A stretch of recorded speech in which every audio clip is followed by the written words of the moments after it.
1장 5절에서 7절까지 말씀입니다.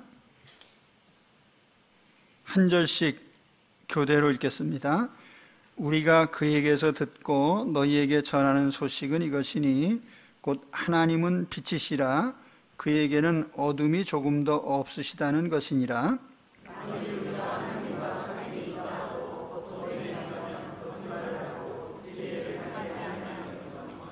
같이 봅니다. 그가 빛 가운데 계신 것 같이 우리도 빛 가운데 행하면 우리가 서로 사귐이 있고 그 아들 예수의 피가 우리를 모든 죄에서 깨끗하게 하실 것이요.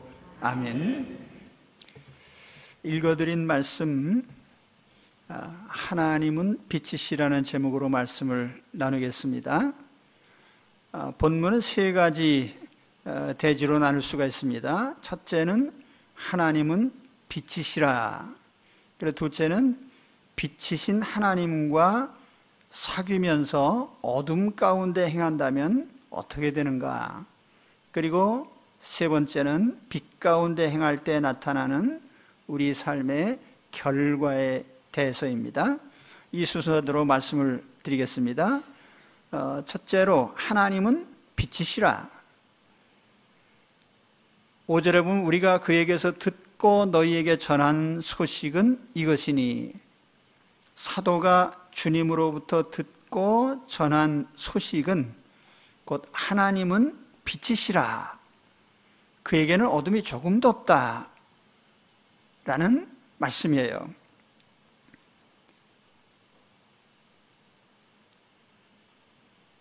하나님은 빛이시고 어둠이 조금도 없으시다. 이 조금도 없다고 번역했는데 영어 번역에 보면 at all, 전혀 없다는 뜻이에요.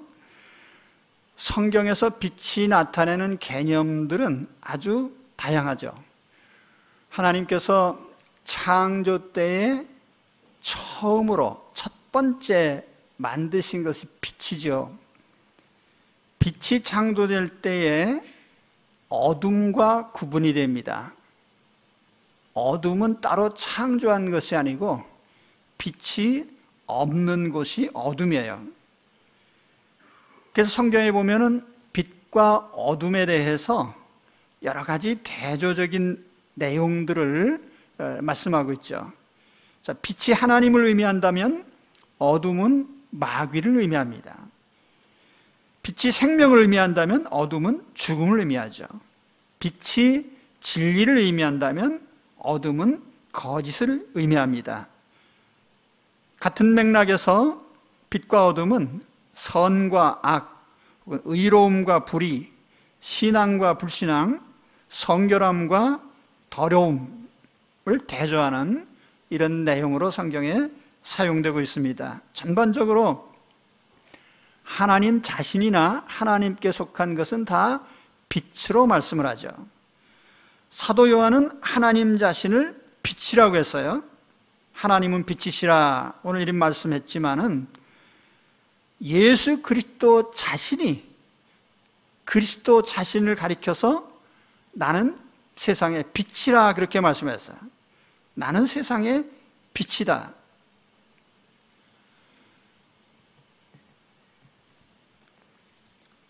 사도 요한이 여기서 하나님은 빛이시라고 말씀한 것은 이러한 여러 개념 중에 주로 윤리적인 의미에서의 빛입니다. 빛이신 하나님의 형상 중에 가장 중요한 형상은 도덕적인 형상이죠. 그리스도 안에서 거듭난 사람은 의와 진실, 거룩함으로 하나님의 본성에 다시 거듭나서 하나님의 본성을 가져야 됩니다. 에베소 4장 24절에 보면은 우리가 거듭났다면 의와 진리와 거룩함으로 새로워져야 된다고 말씀을 하고 있죠. 하나님께는 어둠이 조금도 없습니다. 하나님은 어둠을 만드신 분이 아니에요. 다른 말로 하면 하나님은 죄를 창조하신 분이 아닙니다. 어둠은 빛이 비춰지지 않는 곳의 특성입니다. 그래서 영적으로 하나님이 계시지 않는 곳에 나타나는 현상이 어둠이죠. 그 세상 사람들 마음속에 하나님이 없습니다. 그래서 로마서 1장 28절 이하의 말씀을 보면은 마음에 하나님이 없기 때문에 온갖 죄악들이 나타납니다. 그래서 세상은 하나님이 없기 때문에 도덕적으로 어둡죠. 캄캄합니다. 그리고 인간답지 못한 행실들을 하게 되어 있습니다. 그렇다고 해서 오늘 우리가 이런 세상을 비난하자는 얘기가 아니에요. 바로 그 어둠의 세상 속에서 우리는 빛이신 하나님을 모신 자답게 빛이 되어야 됩니다. 하나님은 빛이시라. 그러니까 그 하나님을 모신 우리도 빛이어야 되는 거죠. 주님께서는 불을 켜서 말 아래 두지 말고 등경 위에 두라고 했습니다. 우리의 올바른 삶을 세상 사람들 앞에 드러내라는 것이죠. 그래서 우리의 사명은 그냥 빛을 비추는 겁니다. 우리 자신이 빛을 만들어내는 발광체가 아니에요. 우리는 빛을 발산할 능력이 없어요. 그래서 빛이신 주님을 우리 마음에 모시고 그 주님을 반영하면 되는 겁니다. 그래서 오늘 하나님께서 우리에게 하나님은 빛이시다라고 이렇게 말씀했을 때 그 빛을 모시고 있는 우리는 당연히 빛을 내야 된다, 그런 말씀이에요. 이것은 어떤 의무조항도 아니고 빛이신 하나님을 모시고 있다면 그냥 빛이 나타나야 되는 거예요.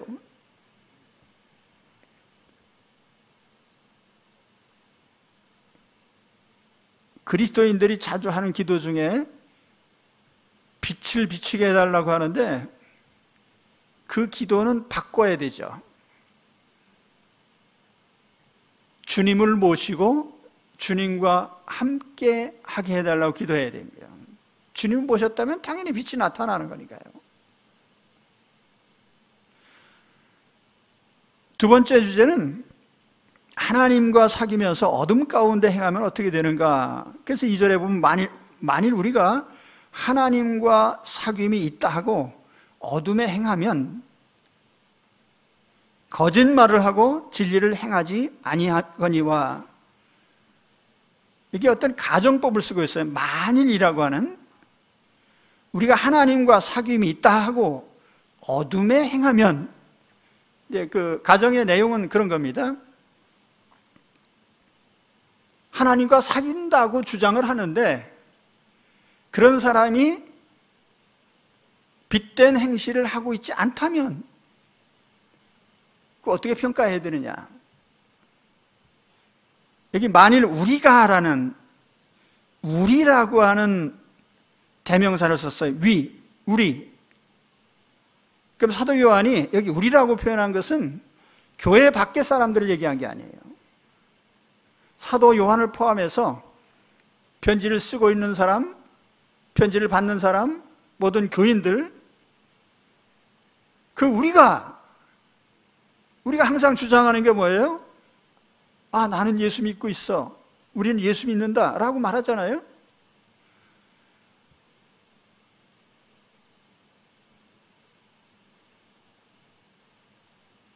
예수 믿는다는 것은 예수님과 사귄다는 뜻 아니에요.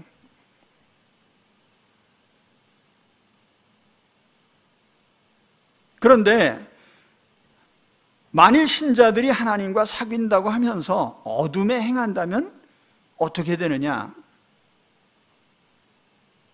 나는 예수님을 믿고 있어. 예수님과 사귀는 사람이야. 그렇게 말하면서 불신자들의 행실을 하고 있단 말이에요. 그럼 우리가 어떻게 봐야 되는가? 그런 질문이에요. 우리는 다 예수 믿는다고 말하고 있습니다. 빛과 사귄다고 말하고 있죠. 그런데 만일 우리의 삶의 모습이 불신자들과 같은 어둠의 행실을 하고 있다면 그걸 어떻게 봐야 되느냐는 거예요. 사도 요한이 왜 이런 가정을 했을까요? 당시 어떤 신자들은 예수 믿고 구원받은 것에 대해서 오해를 하고 있었어요. 나는 예수 믿고 모든 죄를 용서받았다. 그래서 나는 죄가 없다. 내가 어떻게 살든지 정죄되지 않을 것이다. 그래서 오늘 8절, 이제 다음 주에 읽을 말씀인데 8절에 보면은 만일 우리가 죄 없다고 말하면 이란 말이 나오는데, 우리 죄 없어, 이렇게 말한다는 거예요. 예수 믿어서 용서받았으니까 어떤 행실도 죄가 되지 못한다는 거예요. 오늘날에도 어떤 이단자들이 이런 주장을 합니다. 예수 믿는 사람은 과거, 현재, 미래의 모든 죄를 다 용서받았다. 그러니 어떤 행동을 해도 그거는 죄가 아니라는 것이죠. 이런 그릇된 생각에 대해서 오늘 사도 요한은 답변하고 있습니다. 사도 요한은 이런 사람들에 대해서 그들의 논리 자체가 잘못됐다라고 말씀하고 있습니다. 그들의 이런 주장 자체가 잘못된 것이다. 그들은 예수님을 믿고 있으니 죄가 없다고 합니다. 그런데 사도 요한은 그들이 예수님을 믿고 있다는 사실 자체를 거짓말이라고 합니다. 왜냐하면 빛과 사귀고 있다면 당연히 빛이 드러나야 되는데 증거가 없어요. 그렇다면 빛과 사귄다는 그 말 자체가 거짓말이라는 얘기예요. 좀 더 구체적인 예를 든다면요, 사도 요한 당시에 영지주의자들이 있었어요. 그들은 이원론자들이었습니다. 영혼은 선하고 물질은 악하다. 이런 사상에 기초해서 육체로 오신 예수님을 부인했어요. 그래서 요한일서 4장 2절에 보면은 육체로 오신 예수님을 부인하는 자들은 이건 다 거짓 선생들이고 이단자들이다. 이런 육체 부정은 두 가지 극단적 행위를 가져오게 되는데요. 하나는 극단적인 금욕주의죠. 주로 이제 이 금욕주의적인 사상은 유대인들에 의해서 나타나게 되는데요.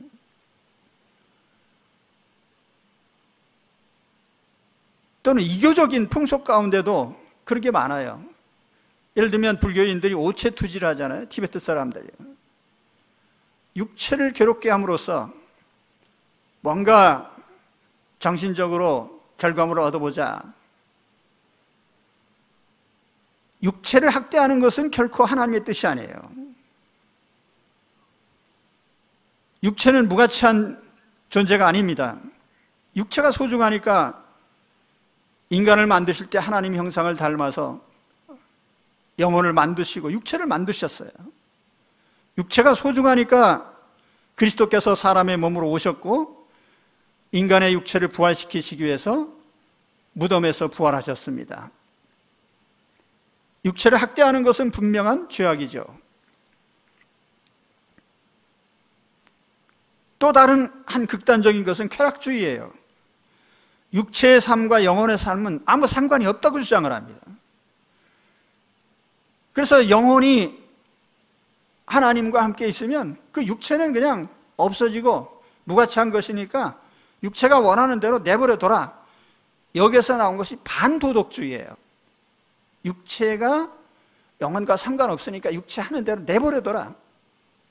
아주 극단적인 이러한 사상이 오늘날에도 이어지고 있습니다.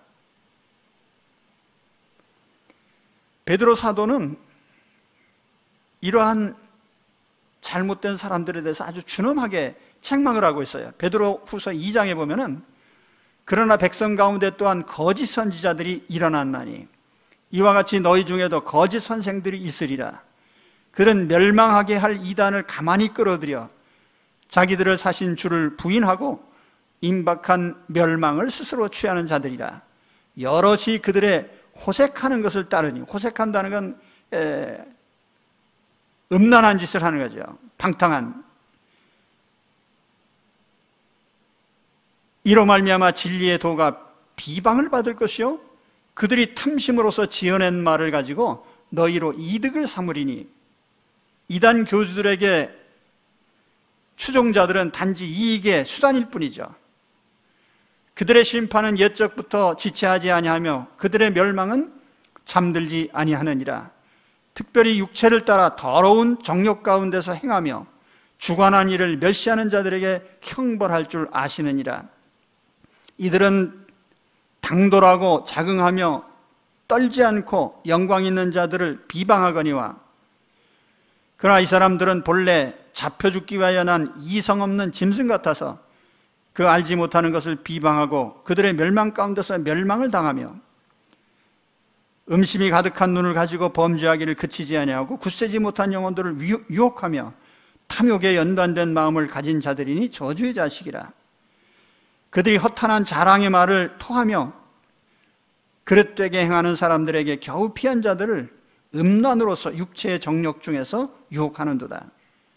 그들에게 자유를 준다 하여도 자신들은 멸망의 종들이니 누구든지 진 자는 이긴 자의 종이 됨이라. 자유를 준다, 육체는 풀어줘라, 이런 향락주의예요. 요즘에도 세상에는 이런 사상이 가득 차 있죠. 네 마음이 원하는 대로 해봐. 이게 세상 사람들의 삶의 지침이란 말이에요. 그런데 당시 교회 안에 있는 사람들도 도덕적으로 방탕한 이런 생활들을 했어요. 그러면서 우리는 하나님과 사귀고 있다고 주장한 겁니다. 그렇다고 하면 하나님과 사귄다는 그들의 주장은 그 자체가 거짓말이라는 거예요. 이 사람들 거짓말한 사람들이다, 이 사람들 진리 가운데 행하는 사람들 아니다, 그 말이에요.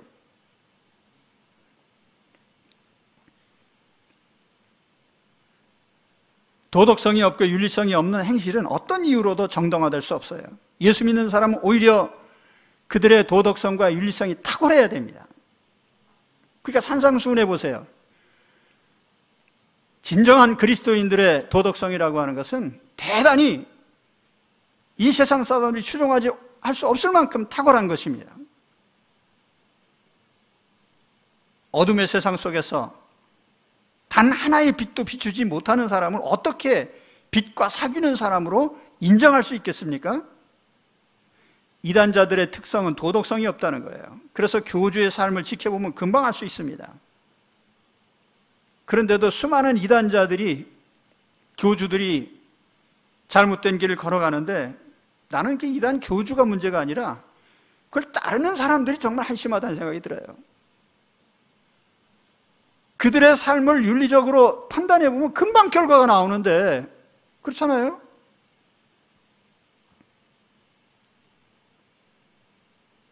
우리는 하나님과 사귀는 사람들입니다. 당연히 빛이 드러나요. 여러분, 억지로 빛을 비추려고 애쓸 필요가 없어요. 남들 앞에 내가 의로워 보이려고 애쓸 필요가 없단 말이에요. 그냥 하나님 자녀로서 살아가면 우리 안에 있는 하나님의 빛이 저절로 드러납니다.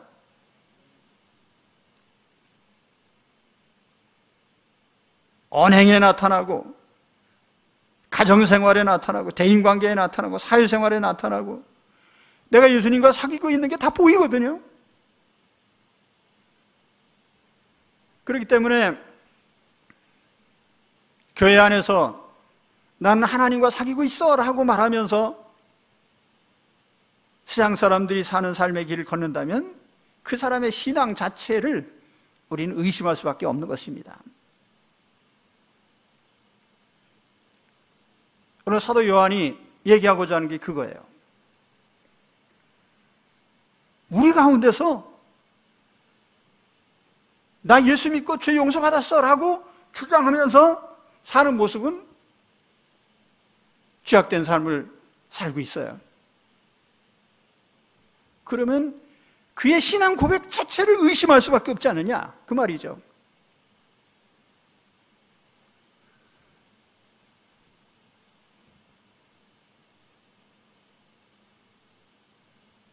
영지주의자들은 자기들이 하나님과 비밀한 교제를 나누고 있다고 주장을 했어요. 비밀한 교제. 그래서 그런 비밀한 교제가 성도들 사이에서도 등급이 있어서 특정한 사람들과만 교제하는 것으로. 그래서 뒤에 가서 보면은 이러한 진정한 사귐과 교제가 어떤 것인지를 또 말씀을 합니다.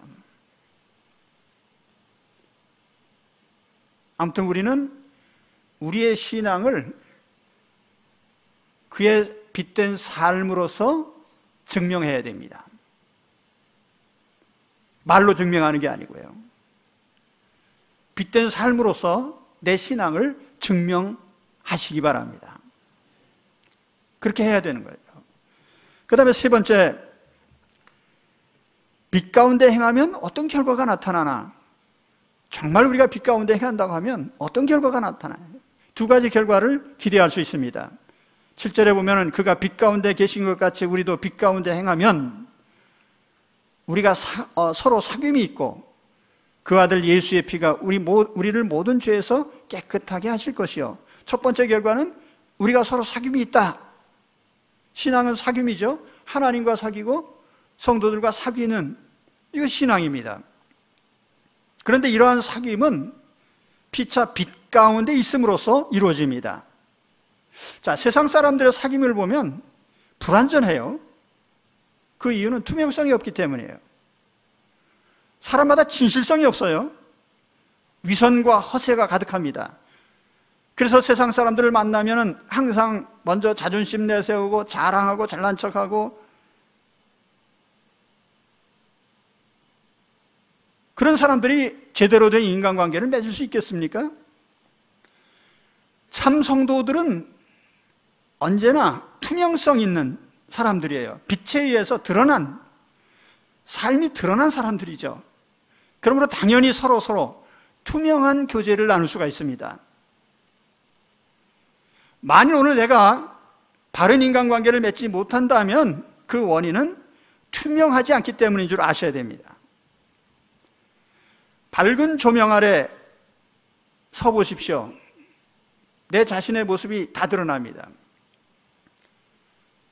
우리 이 영상 장비를 바꾸면서 해상도를 높였어요.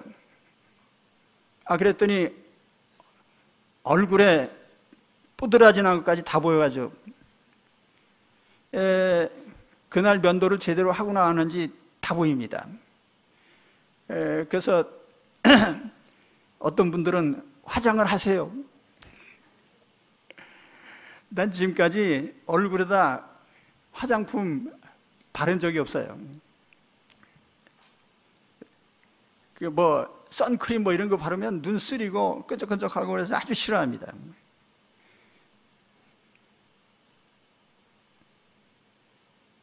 얼굴에 기미, 주름살 다 드러나죠. 조명 아래 서면. 저는 왜 사람들이 자신의 모습을 자꾸 위장하려고 하는지 이해가 안 됩니다. 외모를 감추고 없으면서 있는 척하고 모르면서도 아는 척하고 낮으면서 높은 척하고, 자, 그런 결과로 얻을 수 있는 것이 뭐겠습니까? 그런 결과로 얻을 수 있는 게 별로 없어요. 바른 인간관계를 맺을 수가 없어요. 위선된 그런 모습으로. 저는 그래요. 누가 나를 보고 내 있는 모습 그대로의 내 자신을 싫다고 하면 그건 자기 손해죠. 나같이 좋은 사람은 어떻게 해. 그냥 한 번 해본 소리예요.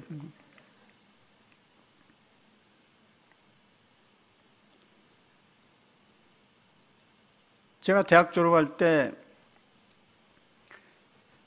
성적표가 시원치 않습니다. 왜냐하면 이제 폐병 앓으면서 학교 다니다 말다 해가지고 공부도 변변찮게 하고 학점도 시원치 않고, 그래서 입사원서를 내서, 그때는 내기만 하면 다 되던 때인데 어느 대기업에 냈더니 퇴짜 맞았어요. 성적이 좋지 않다. 그래서 제가 자식들 이거 인재를 못 알아보는구만. 그리고선 관뒀는데 아마 저를 안 뽑는 바람에 손해봤을 거예요.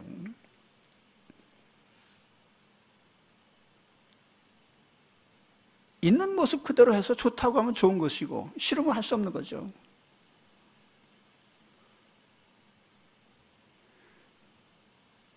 진실성이 떨어진 그러한 사귐은 오래가지 못해요. 깨지죠.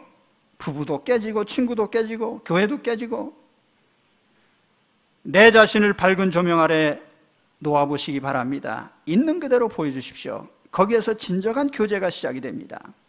그러니까 우리가 정말 빛 가운데 놓여 있는 사람이라면 하나님과 교제가 올바로 이루어질 것이고, 또 그러한 하나님 빛 가운데에 놓여 있는 사람들끼리라면 당연히 서로 아주 좋은 교제가 이루어질 것입니다.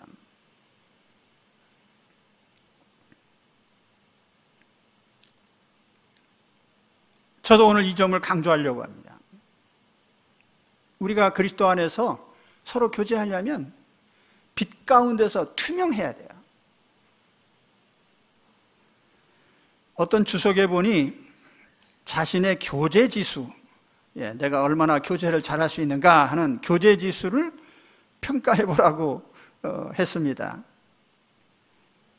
나는 하나님과 혹은 대인관계를 얼마나 잘 맺을 수 있는가, 거기 6가지 질문을 했는데 한번 살펴보시기 바랍니다. 첫째, 나는 어떤 인간관계 안에서 긴장이나 갈등이 있는가?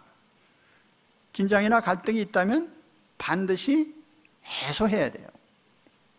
긴장과 갈등을 해소할 줄 아는 그 사람이 바른 관계를 맺을 줄 아는 사람이죠. 회피하거나 도망가면 안 돼요. 둘째는 적절한 시간을 함께 보내고 있는가? 함께 시간을 보내지 않으면서 친밀함을 기대할 수 없습니다. 셋째는 숨김없이 정직하게 의사소통을 하고 있는가? 생각이나 관심사나 어떤 감정이나 계획 등에 대해서 공유해야 돼요. 넷째는 동일한 비전을 공유하고 있는가? 방향이 다르면 파트너가 될 수 없죠. 다섯째는 피차 서로의 관계에 헌신하고 있는가? 말하자면 두 사람의 관계를 최우선시할 때 그 관계가 제대로 돌아간다는 거죠. 미루고 미룬 관계는 결국은 뒤에서 바른 관계로 이어질 수 없는 거죠. 그리고 6번째는 피차 자신들의 현안을 제쳐두고 다른 사람들의 최상의 유익을 구하고 있는가? 이게 무슨 뜻이냐면은 우리가 하나님의 뜻을 따르는 사람들이기 때문에 우리 자신들의 유익보다 더 앞선 가치가 있다면 우리는 그것을 기꺼이 그것을 위해서 우리가 헌신할 수 있어야 된다는 거예요. 다른 말로 하면 이기주의적이면 안 된다는 거예요. 이런 내용들을 보면서 나는 정말 교제의 능력이 제대로 있는 사람인가 한번 보시기 바랍니다. 교회 공동체는 빛 가운데 있는 공동체예요. 투명성이 있는 교제를 통해서 전체가 하나 되는 공동체입니다. 만일 은밀한 교제나 끼리끼리 교제가 있다면 바른 관계가 아니죠. 사도시대 당시 아시아 교회 안에 이런 은밀한 자들, 사도 바울의 글에 보면은 교회 안에 가만히 들어온 자들이 항상 교인들을 넘어뜨리고 있다고 그렇게 말씀을 하고 있어요. 가만히 들어온. 또한 윤리적으로 바른 삶의 빛이 있어야 됩니다. 사도 바울은 고린도전서 5장에서 교회 공동체를 파괴하는 부도덕한 자들을 교회에서 쫓아내라고 했어요. 가정 공동체든지 교회 공동체든지 빛 가운데서 투명성 있는 교제를 해야 됩니다. 그러기 위해서 먼저 내 자신이 빛 가운데서 투명한 자신이 돼야 돼요. 빛 가운데 자기 자신을 드러내는 거예요. 나는 숨어서 아무 모습도 드러내지 않고 남들이 어떻게 하나 관찰만 하면, 이 말씀의 목적은요, 남에게 적용하라는 것이 아니라 내 자신에게 적용하라는 거예요. 나는 과연 투명성 있는 사람인가? 하나님 빛 가운데 정말 투명성 있는 사람인가? 그래서 우리가 이 땅을 걸어가면서 우리 하나님 품 안에서 정말 은혜로운 사귐이 있는 그런 우리 성도들이 되시기를 축원합니다. 투명성 있는 교제예요. 빛 가운데 행하면 진정한 사귐이 시작돼. 어떤 면에서 보면은 하나님과의 관계 자체도 우리가 진실성을 가지고 접근할 때예요. 우리 하나님 앞에 받아들일 것입니다. 뒤에 가서 보면은 죄 없다고 주장하는 자보다 나는 죄인입니다라고 고백하는 자가 주님께 받아들여지는 사람이에요. 자, 우리가 빛 가운데 걸어갈 때 두 번째 결과는 하나님의 아들 예수의 피가 우리를 모든 죄에서 깨끗하게 하실 것입니다. 그렇다고 해서 이거 행위 구원을 얘기한 게 아니에요. 우리가 빛 가운데 행하면 하나님의 아들 예수 그리스도의 피가 우리를 깨끗하게 하신다. 행함으로 깨끗해진다는 그런 뜻이 아니에요. 행함으로써 그 믿음이 입증된다면 당연히 그 사람은 주님의 피로 속죄받게 될 것이다. 왜 이런 얘기를 했냐면은 당시 영지주의자들을 보면은 예수 그리스도의 대속을 믿는 것보다는 자신들의 주관적인 신앙 체험을 앞세웠어요. 그래서 자기 자신들이 남보다 더 신령한 체험을 많이 했으면 그것을 자기들의 신앙의 증표로 삼으려고 한 거예요. 신앙의 증표는 신령한 체험을 많이 한 게 아니고 오히려 그가 하나님의 빛을 받아서 바른 행실을 하고 있는 그것이 더 큰 증표예요. 오늘날 교회 안에서 믿음의 증표가 있는 사람들이 누구입니까? 주님의 말씀을 따라서 그 삶이 바른 사람들이에요. 밤낮 남이나 욕하고 음모를 꾸미고 다른 사람 미워하고 다투고 그러면서 나 예수 믿어라고 하면 그 믿음이 의심스러운 거죠. 그래서 우리가 예수 믿으면 용서받고 속죄받습니다. 당연한 거죠. 예수님의 피가 우리 죄를 씻을 수 있는 것은 예수님의 피밖에 없어요. 다른 어떤 것으로도 우리의 죄는 용서되지 못합니다. 오직 예수님의 피로서만이 용서받는데, 자, 그렇게 용서받은 사람이라고 인정할 수 있는 사람은 누구냐 하면은 그의 행실로서 그의 믿음이 입증된 사람이라는 거죠. 그렇죠? 그렇죠. 그래서 예수님께서 뭐라고 하셨어요? 나무는 열매로 판단한다. 자, 열매가 좋으면 좋은 나무다. 열매가 없으면 아무리 잎이 무성해도 그건 좋지 않은 나무예요. 그럼 열매가 풍성하다는 거죠. 열매라는 것은 삶의 행실을 말하는 거예요. 그의 삶으로 나타난 결과물이 하나님의 빛된 자녀다우면 그의 믿음은 인정할 수 있어요. 그렇기 때문에 그런 사람은 당연히 예수님의 피로 속죄받은 사람이죠. 예수의 피가 모든 죄를 씻어내실 것입니다. 오늘 우리가 성찬식을 거행하는데요, 전 성찬 때마다 항상 기도합니다. 이 성찬에 참여함으로써 예수 그리스도의 십자가 피가 그 사람의 영혼의 죄를 씻으시고 참여하는 자들의 모든 마음의 상처도 씻어주시고 마음의 병을 고치시고 육신의 병을 고쳐주옵소서. 그런데 이런 효력이 어디서 나타나냐면은 믿음의 증표가 확실해야 돼요. 예수 믿는다는 그 확실한 믿음이 입증돼야 돼요. 오늘 우리가 성찬식을 거행하지만 성찬 거행하는 이 예배 시간에 기적이 일어나는 것도 중요하지만 예배당 밖에서 기적이 일어나는 것 더 중요해요. 예배당 밖에서 일어난 기적은 어디에서 나타납니까? 빛된 삶을 살아가는 그의 삶 속에서 하나님이 주시는 거예요.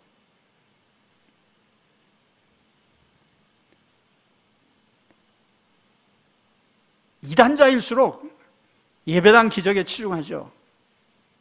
예배당 기적. 그러나 참성도들은 예배당 밖에서의 기적이 더 중요해요.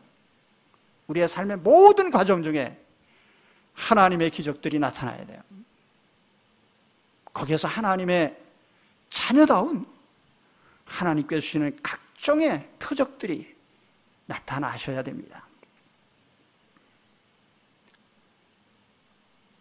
예수님의 십자가 보혈이 우리의 과거, 현재, 미래의 죄를 다 씻어주십니다. 그렇게 실효성 있는 속죄를 받을 사람들은 누구입니까? 예수 믿는 것이 확실한 사람들이죠. 믿는지 안 믿는지 잘 모르는 사람들은 아니죠. 예수 믿는 것이 확실한 사람이 누구입니까? 그의 삶이 빛으로 드러난 사람들이에요.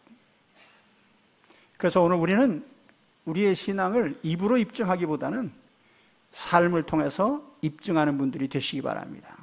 그럴 때 정말 진정한 영적인 기적을 기대할 수 있는 거죠. 예배당 안에서보다 예배당 밖에서 많은 기적이 나타나는 그 우리 성도들이 되시길 주의 이름으로 축원합니다. 우리 정전교회, 저는 예배드리는 순간에 마음의 치유도 일어나고 물론 그렇게 되기를 바라고 있습니다. 그렇지만 그보다 더 많은 부분의 하나님의 축복과 은혜들이 예배당 밖에 모든 삶의 현장에서 나타나게 되기를 우리 주 예수 그리스도의 이름으로 축원합니다. 기도하겠습니다. 하나님